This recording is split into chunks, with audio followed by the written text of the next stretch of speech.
আসসালামু আলাইকুম। All time কিচেনে সবাইকে স্বাগতম জানাচ্ছি মজার লাউ চিংড়ি রেসিপিটা দেখার জন্য। চলুন তাহলে দেখে নেই কীভাবে লাউ চিংড়ি রান্না করতে হয়। প্রথমে একটি লাউ নিয়েছি। লাউটি ভালোভাবে ছিলে পরিষ্কার করে ধুয়ে ছোট ছোট সাইজ করে ঠিক এভাবে গোল গোল করে কেটে নিয়েছি।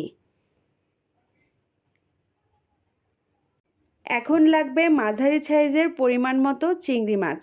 চুলায় একটি প্যান বসিয়ে দিয়েছি। এখন এরই মধ্যে দিয়ে দেব 3 টেবিল চামচ পরিমাণ রান্নার রেগুলার তেল। তেল গরম হয়ে গেলে এখন এর মধ্যে দিয়ে দেব 1/3 কাপ পরিমাণ পেঁয়াজ কুচি, আর সাথে লাগছে 7-8টার মতো কাঁচামরিচ ফালি।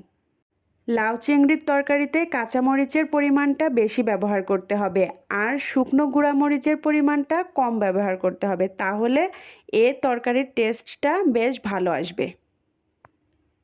ভাজতে ভাজতে এখন এর মধ্যে একটি তেজপাতা দুভাগ করে দিয়ে দিলাম।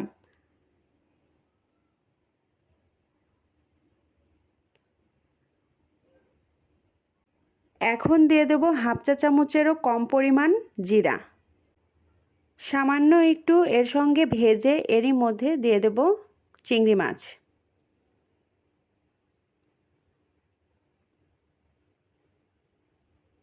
চিংড়ি মাছগুলো এখন তেলের মধ্যে এভাবে ভেজে নেব। এভাবে রান্না করলে রান্নার টেস্টটা দ্বিগুণ বেড়ে যায়। মাছ ভাজা হয়ে গিয়েছে।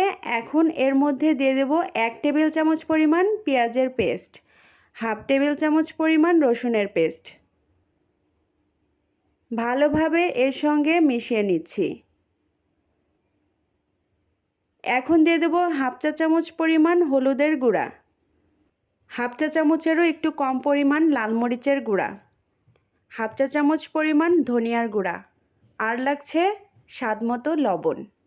এখন এগুলো ভালোভাবে এর সঙ্গে ভেজে নিচ্ছি। এখন সামান্য পরিমাণ দিয়ে দেব পানি।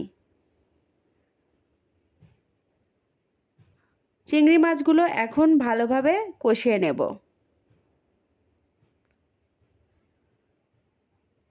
এভাবে একটু নাড়াচাড়া করে ঢাকনা দিয়ে ঢেকে দেব। পানি শুকানো পর্যন্ত অপেক্ষা করব।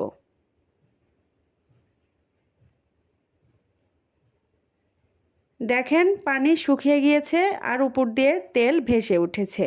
এখন এর মধ্যে কেটে ধুয়ে রাখা লাউগুলো দিয়ে দিলাম। লাউগুলো এখন ভালোভাবে মিশিয়ে এর সঙ্গে কষিয়ে নেব। এখন ঢাকনা দিয়ে ঢেকে দেব 2 থেকে 3 মিনিটের মতো। 3 মিনিট পর ফিরে এলাম। দেখেন লাউ থেকে বেশ খানিকটা পানি উঠেছে। পুরোপুরি লাউগুলো সেদ্ধ হয়নি, সেজন্য এখন এর মধ্যে দিয়ে দেব 1/2 কাপ পরিমাণ পানি।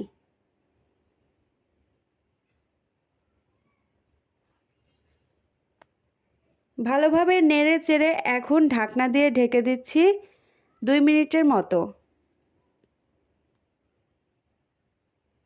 2 মিনিট পর ফিরে এলাম। ঝোল শুকিয়ে গেছে। এখন এর মধ্যে এই মশলাটি ব্যবহার করে রান্নাটি কমপ্লিট করব। এই মশলাটি আমি সামান্য পরিমাণ একটু তেল দিয়ে ওর মধ্যে একটি পেঁয়াজ, একটি তেজপাতা, সামান্য পরিমাণ জিরা ভেজে বেটে দিয়েছি।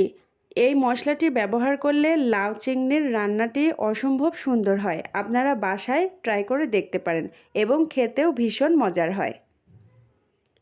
এখন ঢাকনা দিয়ে ঢেকে দিচ্ছি 1 মিনিটের মতো।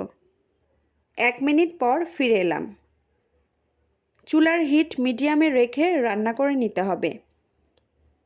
দেখেন রান্নাটি কমপ্লিট হয়ে গিয়েছে। এখন পরিবেশন করে দেখিয়ে দেব। খুব সহজেই তৈরি হয়ে গেল লাউ চিংড়ি। যদি রেসিপিটি ভালো লেগে থাকে অবশ্যই লাইক, কমেন্ট, শেয়ার করবেন। আজ এ পর্যন্তই। আল্লাহ হাফেজ।